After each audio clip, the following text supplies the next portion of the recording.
Pakistan super league থেকে শুরু করে সিপিএল, এমনকি বিগ ব্যাশ সহ বিশ্বের কোনো লিগের আইপিএল এর সঙ্গে তুলনা চলে না।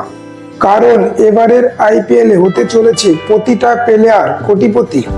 ভারতীয় ক্রিকেট বোর্ড বিসিসিআই ও আইপিএল গভর্নিং কাউন্সিলের বৈঠকে বেশ কয়েকটি নিয়মের পরিবর্তন করে আইপিএল এ রিটেনশন নিয়ম প্রকাশ করল বিসিসিআই।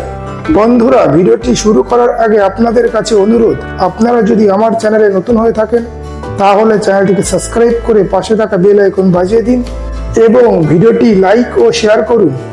এবার আইপিএল ফ্র্যাঞ্চাইজিগুলি সর্বাধিক 6 জন প্লেয়ারকে রিটেন করতে পারবে। তার মধ্যে 5 জন প্লেয়ারকে সরাসরি রিটেন করতে পারবে এবং একটি আরটিএম কার্ড ব্যবহার করে রিটেন করতে পারবে। তবে এই 6 জন প্লেয়ারের মধ্যে একটি ভারতীয় আনক্যাপ প্লেয়ার থাকতে হবে।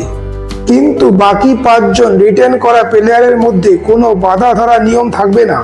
ফ্র্যাঞ্চাইজি চাইলে তাদের সুবিধা মতো 5 জন দেশি বা 5 জন বিদেশি আন্তর্জাতিক প্লেয়ারকে রিটেন করতে পারবে। আইপিএল এ পার্স মানি বাড়িয়ে করা হয়েছে 120 কোটি টাকা। প্রথম 2 জন প্লেয়ার রিটেন করতে হলে খরচ করতে হবে 18 কোটি টাকা করে এবং দ্বিতীয় 2 জন প্লেয়ারকে রিটেন করতে হলে খরচ করতে হবে 14 কোটি টাকা করে ও পঞ্চম প্লেয়ার রিটেন করতে হলে খরচ করতে হবে 11 কোটি টাকা। 5 জন প্লেয়ার রিটেন করতে গেলে খরচ হবে 75 কোটি টাকা। এছাড়া বিসিসিআই ঘোষণা করেছে আইপিএল এর ম্যাচ খেলা প্রতিটি প্লেয়ারকে ম্যাচ ফি বাবদ 7.5 লাখ টাকা করে অতিরিক্ত দেবে। অর্থাৎ যদি কোনো প্লেয়ার আইপিএল এর সিজনে 14টি ম্যাচ খেলে তাহলে সেই প্লেয়ার বিসিসিআই তরফ থেকে ম্যাচ ফি বাবদ 1,05,00,000 টাকা পাবে। এটা বিসিসিআই প্রথমবারের জন্য ঘোষণা করলো। এছাড়া বিসিসিআই আনক্যাপ প্লেয়ার রুল ফিরিয়ে এনেছে।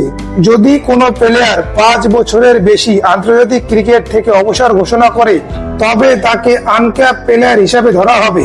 তবে এটা শুধুমাত্র ভারতীয়দের ক্ষেত্রে। বিসিসিআই এই আনক্যাপ প্লেয়ার রুলটি ফিরিয়ে এনেছে শুধুমাত্র ধোনির জন্য, সেটা সকলেই মনে করছে। বিসিসিআই আইপিএল এর নিয়মে একটা বড় পরিবর্তন করেছে। যদি কোনো বিদেশি প্লেয়ার আইপিএল এ দল পাওয়ার পর তার নাম তুলে নেয় তাহলে সেই প্লেয়ারকে আইপিএল থেকে 2 বছরের জন্য নিষিদ্ধ করবে বিসিসিআই। এছাড়া ইম্প্যাক্ট প্লেয়ারের রুলটাও থাকছে আইপিএল এ। বন্ধুরা, আজকের পর্ব এই পর্যন্ত। আপনারা যদি আমার চ্যানেলে নতুন হয়ে থাকেন তাহলে চ্যানেলটি সাবস্ক্রাইব করে পাশে থাকা বেল আইকন বাজিয়ে দিন এবং ভিডিওটি লাইক ও শেয়ার করুন। ভিডিওটি শেষ পর্যন্ত দেখার জন্য আপনাদের সকলকে অসংখ্য ধন্যবাদ।